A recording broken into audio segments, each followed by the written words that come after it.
Mira, la UCA desde muy pronto empezó a decir, en 1981, después de la insurrección, hasta el tope se llamaba, creo.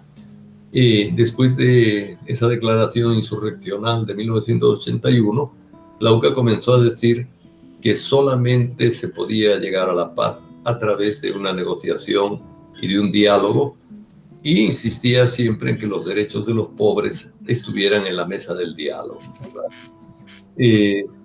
Esa labor al principio fue muy mal vista, especialmente por los militares, que creían que el tema del diálogo era una trampa en favor del FMLN para cesar las hostilidades y que el FMLN se fortaleciera, se abasteciera de más armas, hiciera su campaña y pudiera atacar con más fuerza, ¿verdad? Entonces pensaban que era una estrategia del FMLN. Y al FMLN no le gustaba tampoco la idea inicialmente, porque pensaba que era una especie de estrategia de Washington, ¿verdad? Es decir, de que arréglense, no peleen, para evitar el triunfo revolucionario. Una estrategia simplemente para dulcificar, limitar, etcétera, un triunfo revolucionario que ellos pensaban que sería el ideal con unas grandes reformas estructurales, etcétera, para El Salvador. Entonces al principio hubo sus tensiones con ambas partes, pero poco a poco se fue imponiendo la idea del diálogo. El arzobispo Monseñor Rivera la apoyó también, y al final pues coincidieron, bueno, se empezó el diálogo tímidamente. Y se empezó especialmente con Cristiani. Ella Curía decía que al estar Cristiani en el poder, estaban realmente en el poder los que tenían el poder real en El Salvador. Estaba la oligarquía en el poder. Y que era importante dialogar entre las partes, porque estos sí podían negociar, ¿verdad? El gobierno de Duarte, de la democracia cristiana, era un gobierno más bien populista, vamos a decirlo así, y muy mediatizado por la influencia de los gringos. Y los gringos lo que tenían programado era lo que llamaban una guerra de desgaste para el FMLN. Los gringos pensaban que ellos tenían una capacidad de dinero y de armas inagotable, no tenían que meterse ellos, sino simplemente dar dinero al ejército, lo que llamaban entonces una guerra de baja intensidad. Podían proveerla con recursos inagotables, mientras que el FMLN no tenía recursos inagotables, aunque le ayudaran a algunos países socialistas, etc.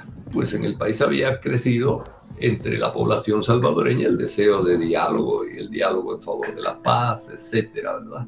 De manera que Cristiani, yo creo que le interesaba también una economía mejor, y a la oligarquía en general. La guerra, aunque enriqueció a algunos, pero era una carga fuerte que además mantenía al país en unas líneas de subdesarrollo de muy difícil superación, y a la oligarquía ganando menos dinero del que podían ganar. Y entonces yo creo que había un sector de la oligarquía que veían la guerra como una falta de oportunidad para sus inversiones, etc. Y entonces ella podría decir, ahora hay un momento propicio. Y eso a los militares les irritó especialmente, ¿verdad? Tanto la posición de Cristiani como mucho más la posición de las personas que promovían la paz. El FMLN en ese momento captó que con una serie de actividades terroristas del Estado, ¿verdad? La gente estaba cada vez más indignada y creyó que podía conseguir una insurrección, y hicieron la ofensiva de 1989. En ese contexto de polarización extrema por una ofensiva contra la capital, es que el ejército decide eliminar a cualquier persona que apoye al FMLN. Y para ellos, los mártires que apoyaban al FMLN. Erróneamente, ¿verdad? Porque lo que apoyaban era el pueblo salvadoreño, que necesitaba paz después de una guerra de, bueno, en aquel entonces de 9 años, ¿verdad? O después 11 años.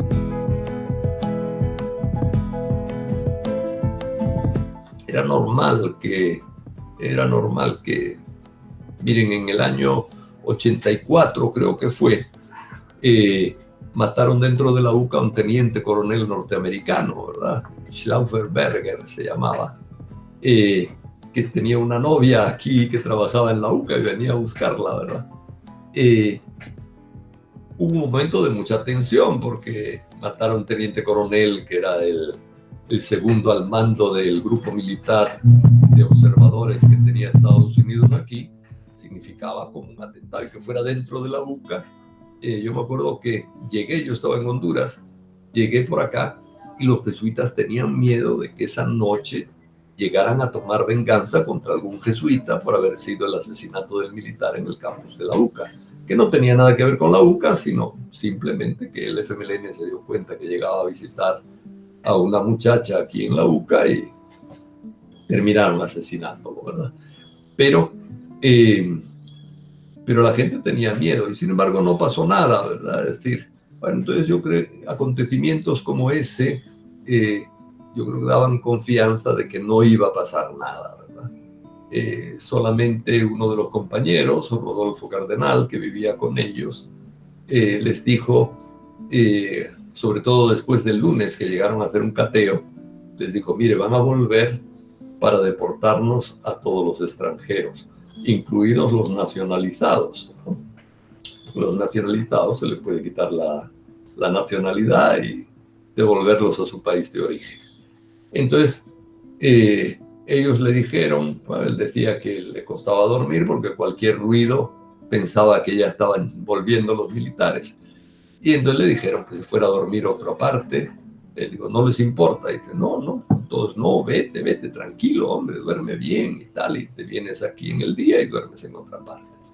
Y se fue a dormir en Santa Tecla, la casa que tenemos allí, y bueno, sobrevivió gracias a eso, ¿verdad? Una intuición, yo creo, de alguien que al ser nacido en Centroamérica conoce un poquito más o intuye, ¿verdad? Un poco más esta brutalidad de los militares, aunque tampoco él pensaba que fueran a matarlos, ¿verdad? Sino simplemente deportarlos.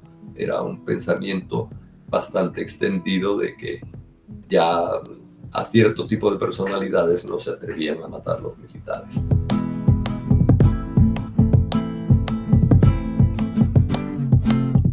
Bueno, yo creo que estamos viviendo un momento distinto, ¿verdad?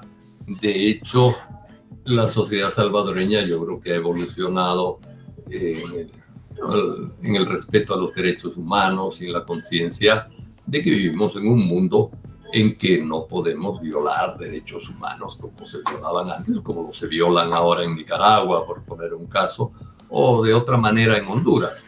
Es decir, ellos han optado por controlar la institucionalidad ilegalmente y en ese sentido violando algunos derechos, pero estos derechos relativamente, vamos a ponerlos en comparación con los derechos de la vida, ¿verdad? También hay errores, pero ellos tratan de controlar un poco más contra estos derechos más evolucionados de derecho de acceso a la información pública, a la transparencia, derecho a un juicio justo, sin interferencias judiciales. Es decir, todo lo que están controlando es diverso, ¿verdad? Es decir, ahora, en tiempo de Cristiani, por ejemplo, te podían decir una barbaridad jurídica y quedarse tan tranquilos, ¿verdad? Porque no había manera de reaccionar contra ellos, tenían además todos los medios a favor, etcétera, etcétera. Ahora se miden un poco más, ¿verdad? Es decir, siguen diciendo algunos jueces, como el presidente de la Corte Suprema, por ejemplo, a veces dice tonterías, sin fundamento jurídico, pero tratan de medirse un poco más y dar explicaciones, aunque sean falsas, pero como las discusiones a veces son un poco técnicas, ellos disponen de técnicos que hablan lo que les gusta a ellos, ¿verdad? Es decir, entonces la situación es distinta. Yo no creo que volvamos a lo mismo, ¿verdad? De aquellos tiempos duros previos a la guerra o durante la guerra, etcétera. Pero sí, yo creo que la cooptación de la democracia, el control de las instituciones, etcétera, lleva a demasiado abuso de poder, ¿verdad? Yo creo que todo lo que van a hacer generalmente lo van a legitimar.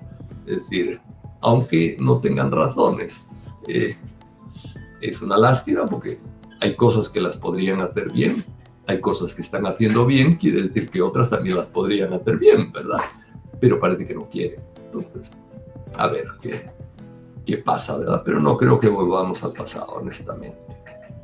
Yo creo que en la medida en que el pueblo vaya tomando conciencia del abuso de la democracia, va a ser más fácil revertir la actual situación.